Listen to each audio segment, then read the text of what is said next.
Okay,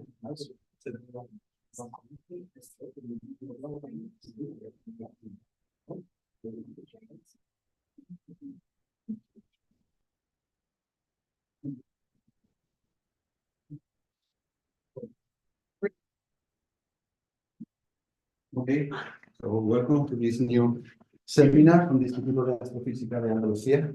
Today we have a talk about artificial intelligence in this galaxy evolution research. And the seminar will be given by Inés Martinez Society. Probably most of you know, and also for people online, so I will introduce you. So Inés started his PhD in 2018 here in this institute, and he's a member of the JPAS and the great QSO collaborations. So his expertise lies on applying artificial intelligence algorithms to astronomical data today.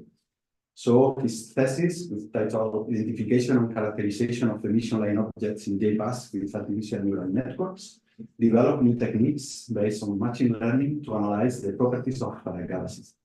He's the leading author of several papers published in different journals in the field. And since his PhD defense in 2022, he has been working as a postdoc here at the AEA. And his last work, exploring the properties of Khalifa galaxies with contrastive learning, has been presented in conferences at the European Astronomical Meeting, etc. And today she will be talking about artificial intelligence in service of galaxy evolution research and technology. So, yes. Okay, thank you. Thank you for the presentation. Let's check that everything works. Yeah, you have to click OK. Click there. Okay. Let's see if I find the pointer. It's here. Do you see a pointer? I don't see a pointer. Yes. Well, okay, you can. No, but why is it? Yeah. Click and then it's okay. Full screen. Yeah. Okay. Okay, great. So thank you everyone for coming. Thank you people watching online. It's been a time I wanted to give this seminar because when I did the PhD defense in 2022, it was there was a congress here in Granada, so many people couldn't come, and I think this is a great opportunity to share with you the work that I've been doing. So I didn't want this anyway to be something super focused on the work that I've been doing. So I think it was much better to put everything in context. How is the field nowadays, and how my work is linked to this rapid change in this field. So this is gonna be like kind of a review, but of course it's gonna be biased to the work that I did. Okay, so let's go through it. So as you probably know, astronomy has changed a lot in the last decades. Back in the days, 30 years ago, if one was studying galaxies, they could knew by heart the galaxies that were studying. But the situation now is much more different, because we count data in terabytes, and this can be seen in this plot on the left, where data volume of modern astronomical surveys is plotted against the year from the first slide. So here, what we can see is exponential growth in data volume and complexity.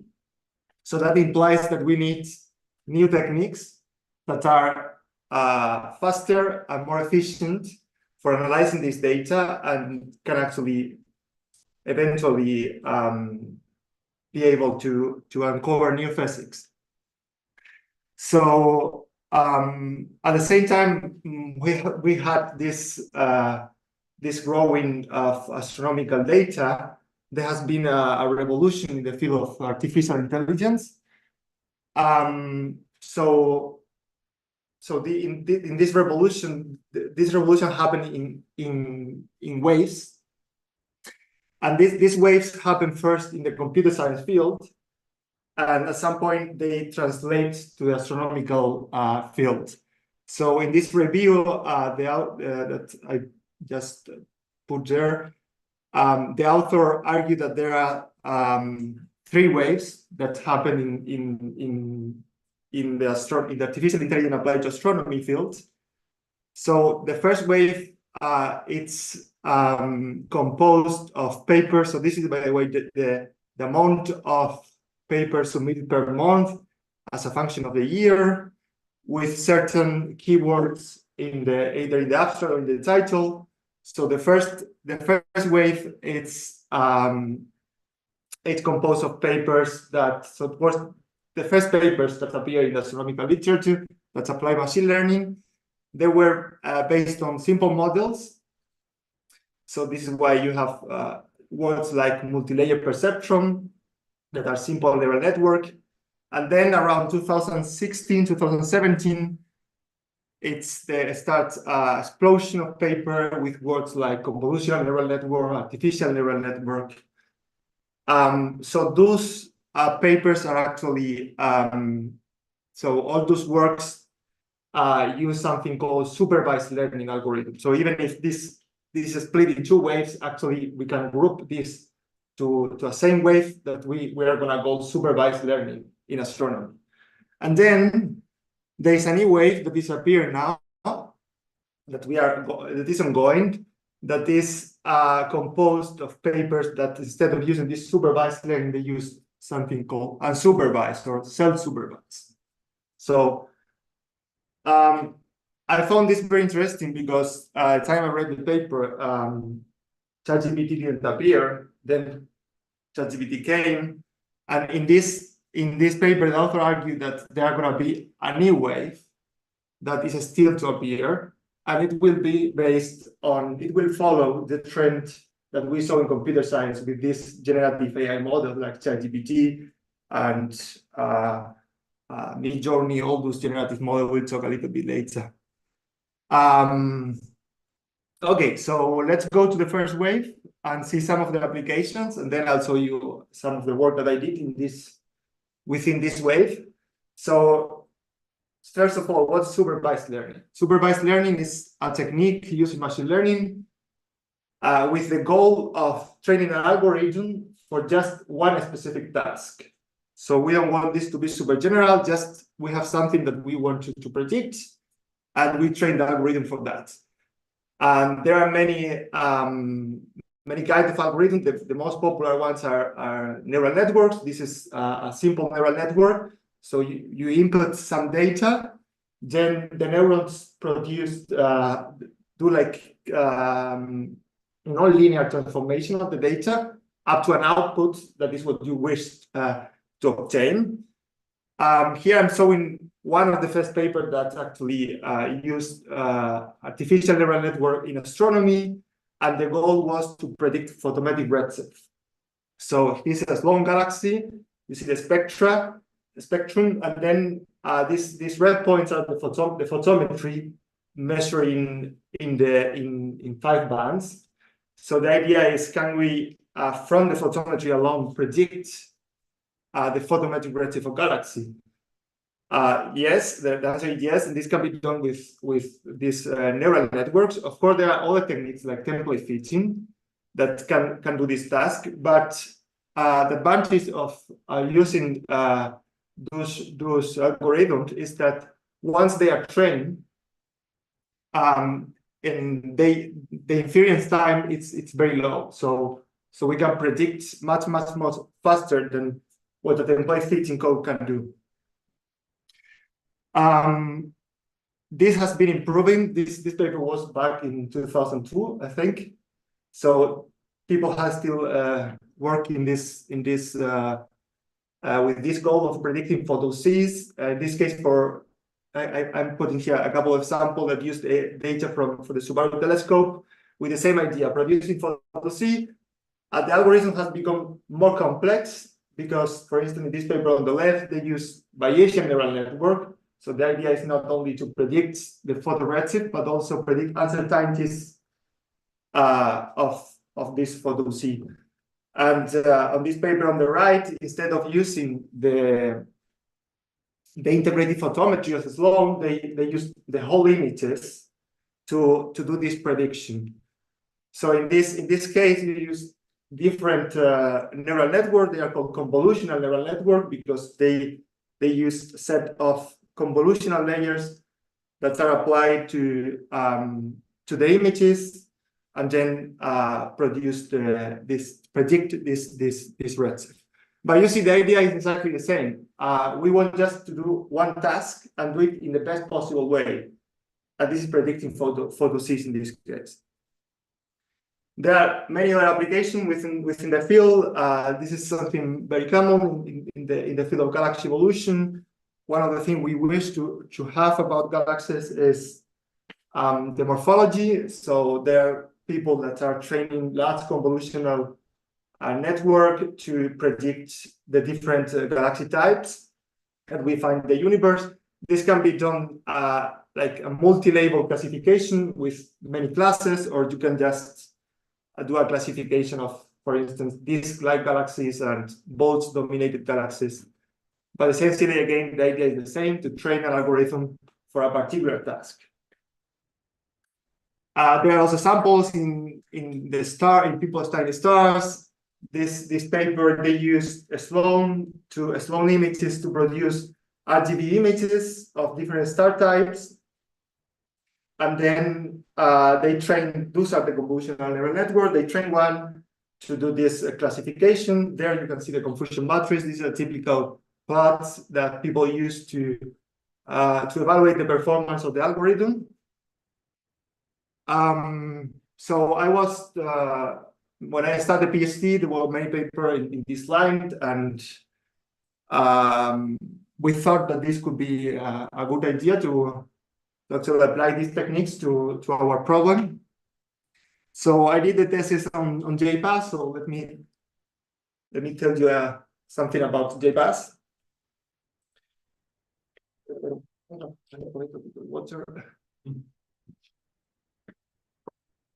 Okay, so JPass. JPass is an astronomical survey.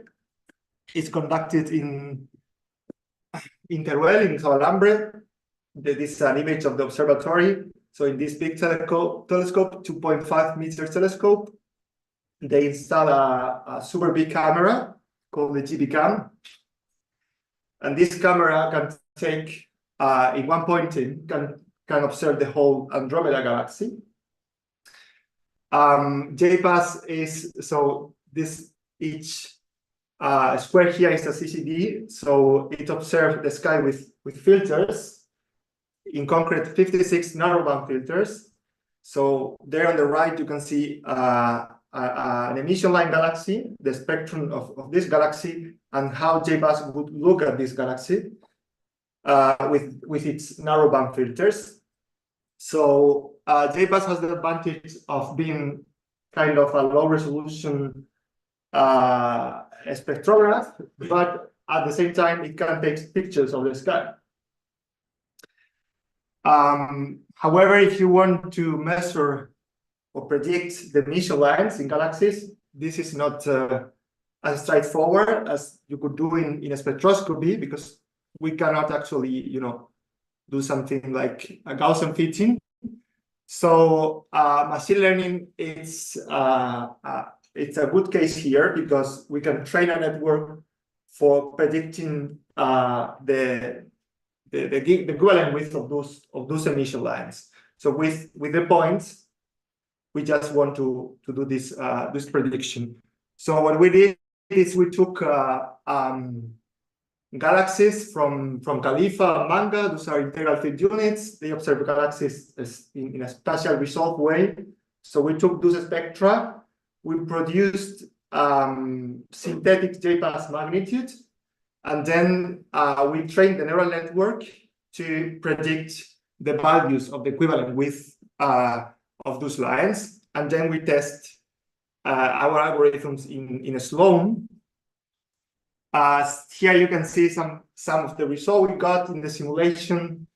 On the y-axis, is the prediction of the network. On the x-axis is what you can measure directly in the spectra. So this is working kind of good. Of course, there are situations where when the network struggled to do good prediction, and this happened in the regime where galaxies are ionized by AGNs or SOC. But in general, we can have a first estimation of those emission lines. We applied this technique to a part of the a small data that was produced by the collaboration. This is called the mini JPass field. They installed a Pathfinder camera in the telescope and took a 1 degree square of data in the northern sky. So we applied this technique to these galaxies, and we were able to predict the main ionization mechanism. This is the BPT on the left, and then also the star formation rates, and we cover the star formation main sequence. So yeah, this was great because we could do the first analysis of mini JPass data, but we have to be aware that there are many limitations intrinsic to this method, because first we are training with synthetic data, and there is always a gap between synthetic data and what you can observe. So there's a limitation there. Also, since galaxies are a different redshift, for each redshift, you have to train a different neural network because emission lines shift in the spectra. So we actually had to train like 300 neural networks to do prediction in a general way. So I'll tell you a little bit in the end how to go through this limitation and produce something that is more general. But this is what we had at the time. Okay, so this is the first wave, supervised learning astronomy. Then we have what I saw in the beginning, this red curve, that is unsupervised learning. So what is unsupervised learning?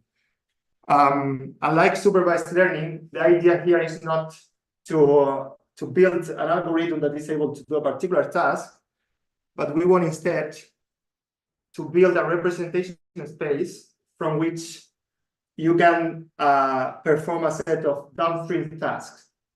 Those are things that the algorithm hasn't been trained for it in the first place. So to build this representation space, there are many ways of doing that. This is an example.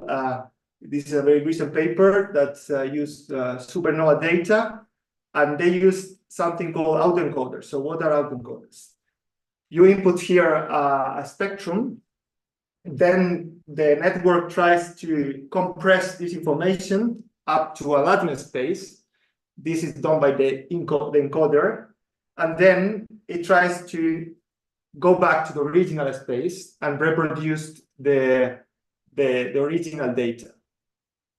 So in this compression, the algorithm has to take the most relevant features in the data. So if we look at this space, it's going to be descriptive of our data. Of course, you can do this with all techniques, like, for instance, principal component analysis. But the difference between PCAs and autoencoders is that PCAs are linear transformation of the data. So this is not linear. And this plot shows precisely that autoencoders or variational autoencoders are able to reconstruct the spectra much better than what you can do with PCAs.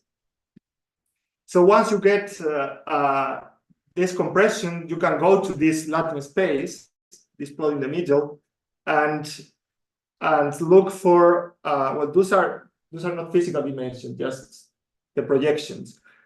But you can color code this with properties that you know, like the fraction of electrons in this case, and you see that each supernova, depending on this parameter, each supernova placed in one region in this space. And one thing you can do is, okay, let's gather together supernova that are similar in this space and look at the spectra to see how it looks like. So they were able to produce clusters with supernova spectra of those shapes. For me, this is that doesn't tell me a lot because I don't know. I know very little about supernova, but maybe if you're working in the field, you can identify some particular spectra. So this those autoencoders are not perhaps it's not the best way of compressing the information, and the reason is that they are not invariant to instrumental effect in the data. So if we have a spectrum of a supernova, and then we have the same spectrum but with more noise, those autoencoders will put those spectra in different regions in the latent space. And this is not ideal because those are actually the same, so they should be placed in the same place. So in this paper, led by Regina Sarmiento, they used another technique that is called constructive learning. I'll tell you a little bit more about this. So they used the galaxies from the MANGA survey. They produce post-processing maps like the age of the stellar population, the metallicity, and then they compare the latent space that you can get using PCAs, or this could be similar like an autoencoder, and with this contrastive learning framework. And what you can see is that if you look at physical properties like contrastive learning and PCA, you find gradients there. So it depending on where the galaxy is, for instance, it has all stars, or it's composed of giant population of stars, then the galaxy is placed in one region or another, and that's happened as well in the PCA compression and in the other compression. However, when you look at other properties that are non-physical, like the number of fibers, you know that MANGA observed the sky with different setup. So one setup is with, I think, 12 fibers or so, and then you have another setup that has much more fibers. So that tells you like the apparent size of the galaxy, but this is not physical. So it's something that related with the observation. So in this regard, PCAs, they separate points in function of this property that is non-physical. And this is something that we would like not to have. So what is this technique that is more powerful in this sense? This is called, as I said, constructive learning. So the idea is the following. So you have, if we go back to galaxies, you have a galaxy, and then we apply a set of transformation that leave physics invariant. So which transformation can be? Like, for instance, a rotation. If I rotate the galaxy, it's still the same galaxy. If I add Gaussian noise or some noise property, then it will be the same galaxy. You can do many transformations, like translation, resize, everything that you can imagine that doesn't touch the physics. And then you say to the network, okay, I want this original galaxy and its transformation pair to be projected to the same place, because those things are the same, right? So the network is trained in this way. So similar galaxies will be put together, while galaxies that are very different, they will put in another region. The first people that actually used this technique wasn't the paper. It wasn't the paper that I mentioned before. It was this one by Abu Layal in, I think it was 2021. And they use Sloan galaxies, the images of Sloan galaxies in the filters. They train this network, and then you can build those diagrams here. And you see that depending on the physical properties, like whether a galaxy has a disk or is more like a bulge dominated, it's placed in one region or another. Also, there is gradient in the redshift. So what they argue in the paper is that once you build this diagram, then all the tasks that you typically were doing with specific algorithms can be performed from this diagram. So while I build this diagram, I can train another algorithm to predict photo redshift, to predict the different class of galaxies. Also, I can search for similar objects. Imagine that you are interested in one particular object, you have this diagram and go for the objects that are nearby the object that you are interested in. You can also search for anomalies in the data, galaxies that are completely different from the general distribution. This will appear naturally as an outliers in this diagram. So those are powerful. So when I was reading this paper, I started wondering whether we could do this with Khalifa galaxies. And we wanted to do it in a way that the network doesn't see any physical informant, because when this was done with manga, for instance, they used post-processing maps. So they analyzed this data with physical modeling, and then they took the age of the stellar population or the metallicity and trained the network. And so actually the DESI diagram is meaningful, but they were fitting the algorithm in the first place with physically informed maps.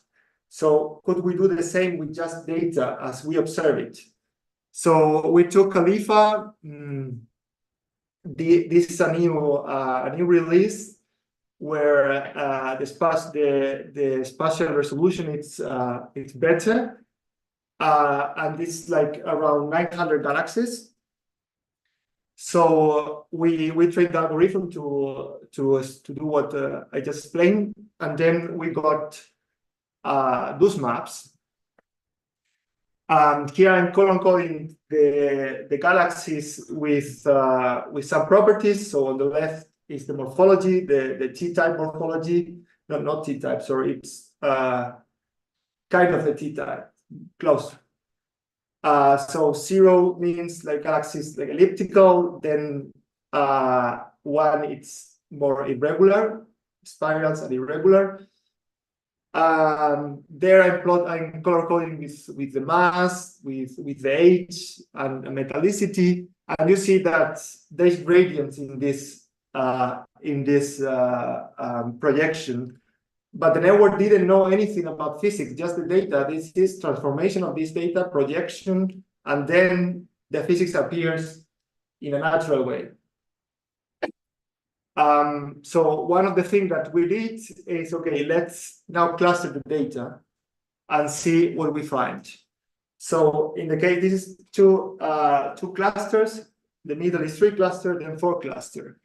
So when you cluster the data in 2, you find naturally the bimodal distribution that is found in galaxies, a population composed of galaxies that are evolved. There are no longer star formation going on, and then another population composed of spiral galaxies, jump population, etc.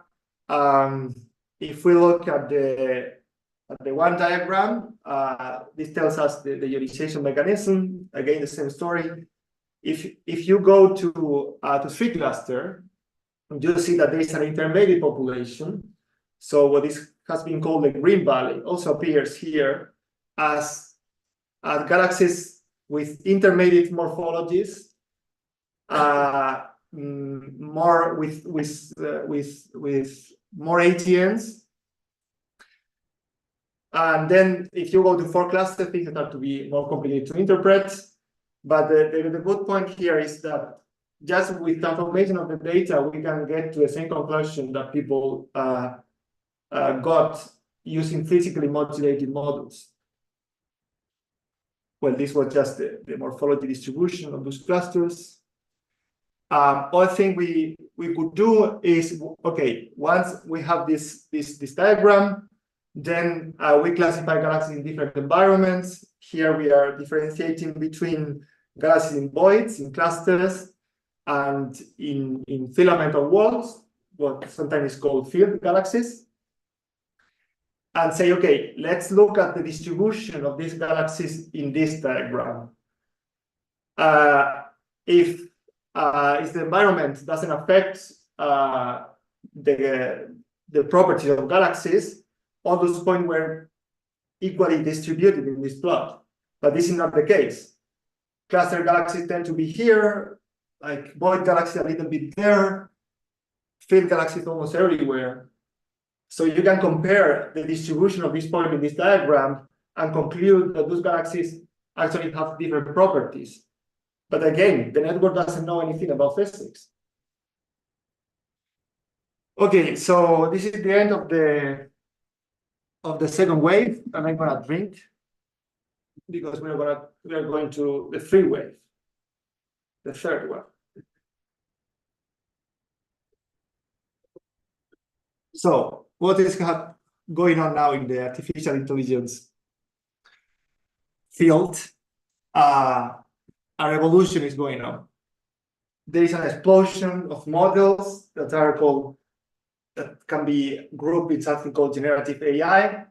So those models are able to produce different kinds of data, like text. Those are large language models, like ChatGPT, Cloud, Llama, that produce text from text. But then there are others that produce images from text description, like DALL-E or Midjourney. And then we have even models like Lumiere or Sora that can produce videos from just a description, a text description. And also appeared this last one, Udio, this produced music from a text description, and it's really good. I mean, yeah. So those models, they have in common that they are trained in an unsupervised manner. If we think about ChatGPT, ChatGPT is not trained for doing good summaries of text or translating documents. It's trained for predicting next token. How many times? You said? Okay. So ChatGPT is trained for predicting the next word in a phrase. And this is a very general way of training.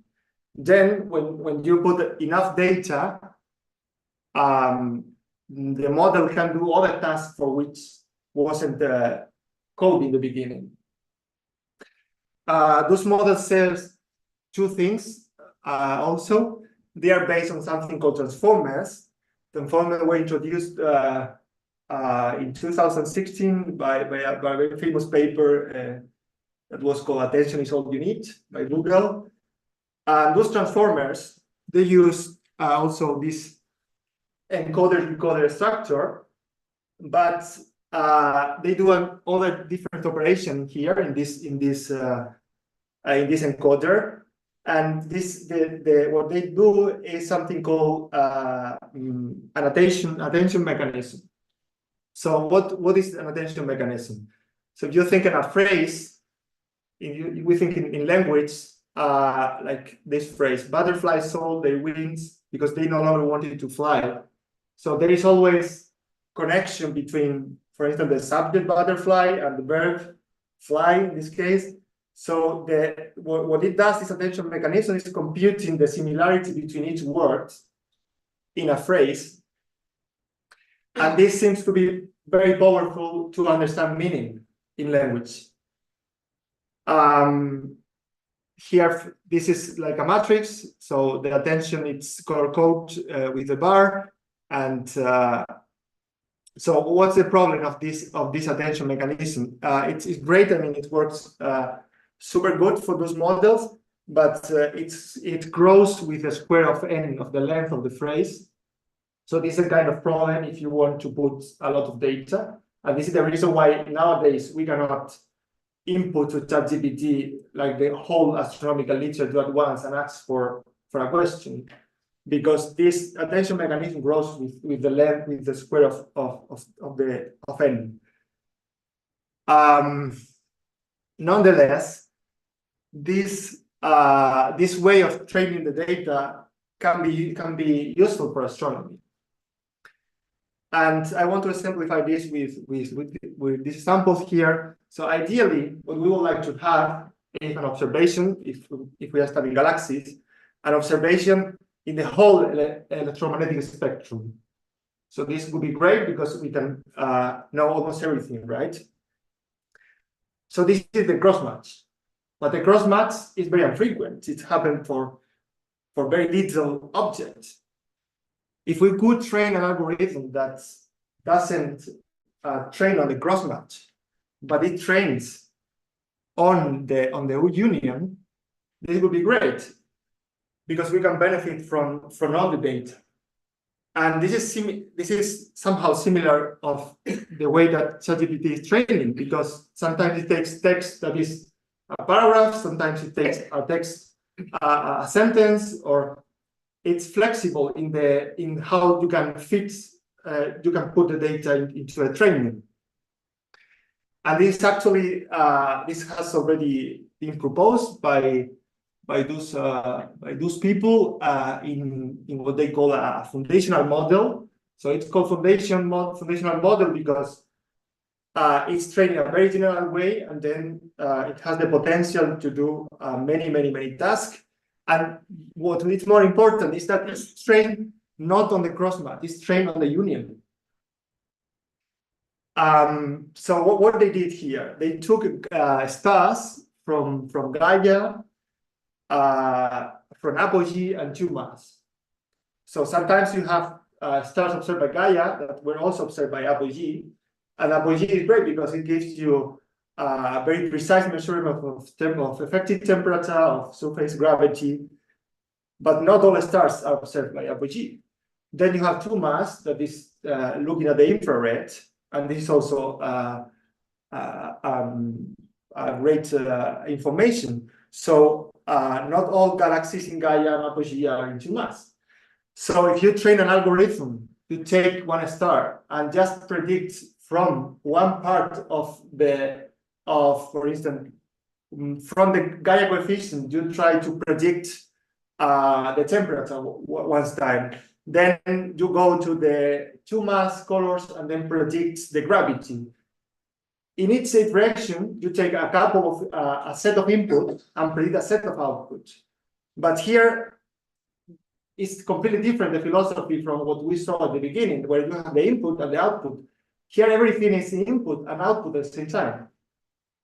So then the network can have a more general idea of how all those things are related. So they prove that actually you have a star, then you put a context that will be similar to a prompt, what you write in a large language model. This context is provided by the data availability that you have in the moment. Let's say I only have Gaia observation, and then try to request something that is the temperature. But you can go the other way around. You can, okay, I know the temperature of the star, I know the gravity, and I want to know how the spectrum looks like, right? So then you can start understanding which features of the spectra are important for those quantities.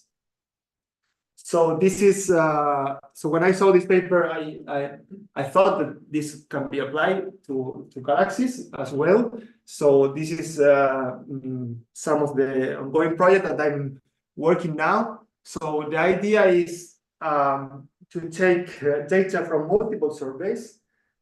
So we can take data from Sloan, from DESI, from JPAS, from Euclid, and build a training set that works on the union, and you get a set of physical properties that you're interested in. So imagine I want the redshift. So if I want the redshift, I take the redshift from the surveys that measure the redshift in the best possible way. So this is DESI and Sloan.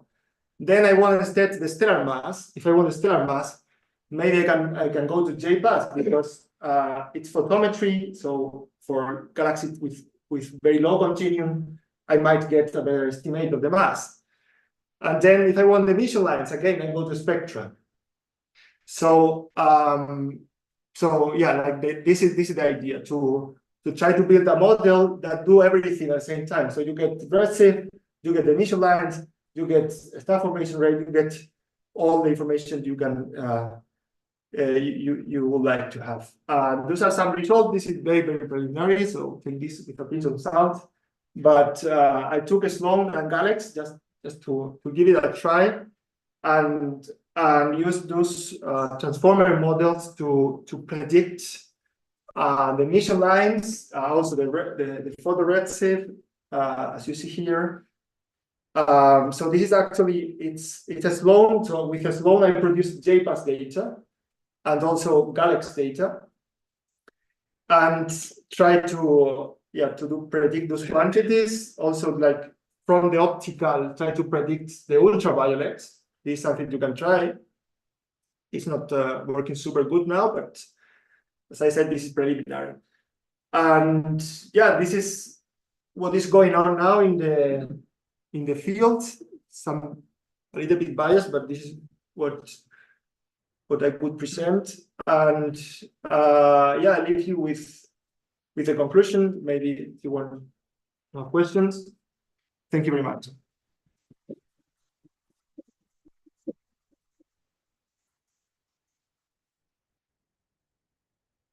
Questions for Ines? So for people in Zoom, you can raise your hand virtually. Okay. And thank you very much for the nice story. It's been great. I know nothing about this, and I think now I know more. So great start, great job. I have two questions. We may be naive, but I know nothing, so I can ask them anyway. One of them is that I guess you do, but can you do exactly the same for simulation, like massive simulations that you want to extract some properties? I don't know. I can think of like maybe cosmological simulations and trying to extract information from there. The follow-up question would be that is that simpler than with observations? Is more complicated? Can you be biased because of the model that you're using in the simulations? Yeah, indeed. There are people that are actually training on simulation and derive some physical properties, and then with this training, they go to real observation and try to do prediction. As you said, that the problem of training with simulation is precisely that it can be biased toward the simulation. So this is a big problem in the field, and this is what I talked just in the end. That this transformer idea is good because you can train at the same time with simulation and real data. So you don't need the cross match. So you can train simultaneously. So this can fill the gap between simulation and real data. But there are many works that do that. Train a simulation and then goes to observation. And if I can do the follow-up, is that could this neural network or this AI in particular give you a hint of say, hey, look, you're looking for correlation with mass, redshift, whatever, but look, there is something here that you may want to have a look because I found it, that there is something here. That is that nothing? Did you find anything that you did not expect? Can you For example, you're looking for correlation with mass, colors, and redshift, right? Mm-hmm. Three properties. But then maybe there is a fourth correlation that the human didn't even think of. But the IA is telling you, look, I found this here. I don't know what physical meaning has, but maybe you as a human can tell me. Yeah, I think like possibly this is actually something that happened, but yeah, nowadays I think we still are useful. Like we need to go to the data, interpret what's the intelligent artificial intelligence last, but maybe in the future we still don't need that. Yeah.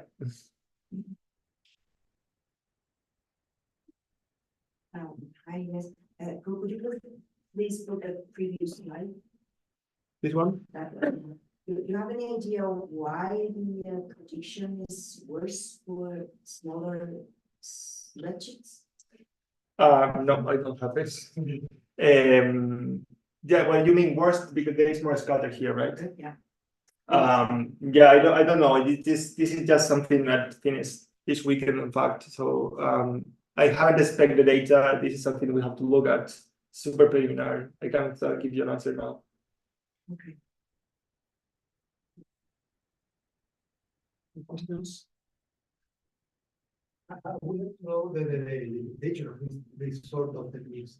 I know that one of perhaps the main one of the limitation is the size of the training sample. So you're working with the very large catalogs. Are those enough? Yeah, I mean, That's one of the questions. And the other thing is, how can you prevent the biases that we have from the sort of catalogs we have?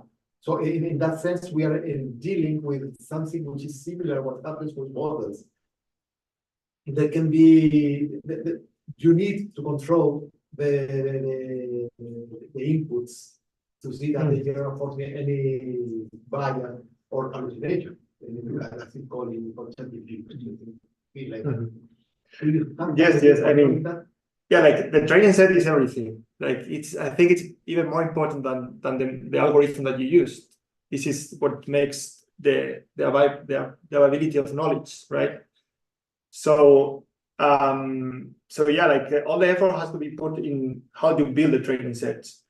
But in any case, like when you build this kind of algorithm, those are good for like great samples when you want to have a statistically information that goes in a statistic way, right? Like if you are interested in a particular object, then you cannot use this technique. Like you have to go to a traditional way of analyzing this data because you don't want just a statistical answer. So in this sense, like those models are great when you analyze big samples. But this is true to a certain extent because in the work that I saw you about Khalifa, we trained the algorithm with 900 galaxies. This is, I mean, comparing with all those, the amount of data that you use to train those machines is not a lot. So, but yeah, you're right. I mean, like the training set it's everything. So you have to spend a lot of time trying to understand this training set and trying to build it in the best possible way, because this is what is gonna make the success later on. Because there is also another limitation here is that I am not an expert on this field, but I know that in the norm when you use supervised neural networks, those are good for interpolation, but not for extrapolation. So I mean, if you go for a higher redshift, you are a lot. What happens in the case? In here, Yep. I would say it's happened the same. So they are not able to extrapolate in the same way that ChatGPT is not able to extrapolate.